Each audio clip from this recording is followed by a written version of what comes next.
Hamas কেবল একটি সেনাবাহিনী নয়, তাদের আছে স্কুল, কলেজ, হসপিটাল এবং বিশাল রাজনৈতিক নেটওয়ার্ক।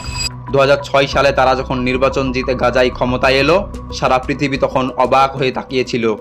কিন্তু প্রশ্ন হলো, তারা কেন ইসরায়েলকে দেশ হিসেবে স্বীকৃতি দেয় না? হামাসের দর্শন হলো, ইসরায়েল একটি অবৈধ রাষ্ট্র। তাদের মতে সশস্ত্র সংগ্রামই হলো একমাত্র পথ, যা দিয়ে ফিলিস্তিনকে মুক্ত করা সম্ভব।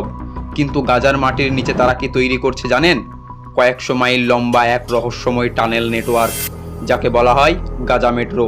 এই টানেলগুলোই হলো হামাসের মূল শক্তি, যা দিয়ে তারা বিশ্বের অন্যতম শক্তিশালী গোয়েন্দা সংস্থা মোসাদকেও টেক্কা দেয়।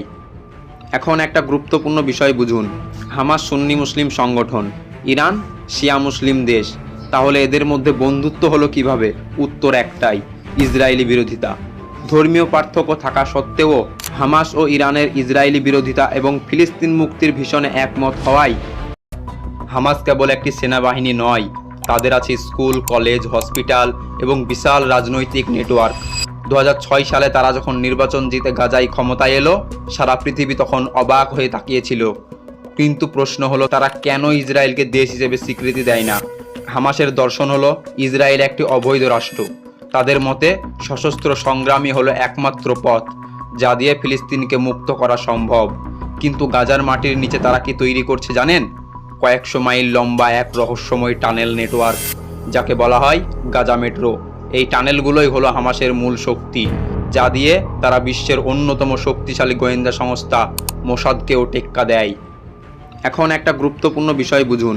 হামাস সুন্নি মুসলিম সংগঠন, ইরান শিয়া মুসলিম দেশ। তাহলে এদের মধ্যে বন্ধুত্ব হলো কিভাবে? উত্তর একটাই, ইসরায়েলি বিরোধিতা।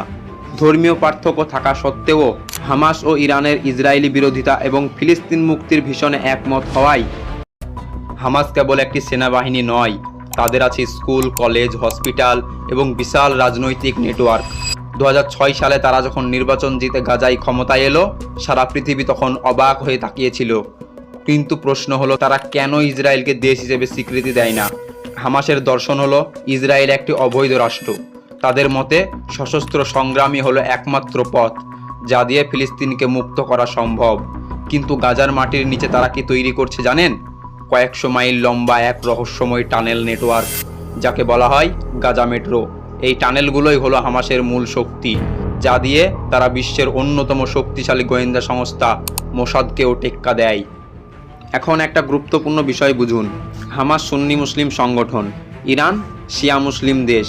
তাহলে এদের মধ্যে বন্ধুত্ব হলো কিভাবে? উত্তর একটাই, ইসরায়েলি বিরোধিতা। ধর্মীয়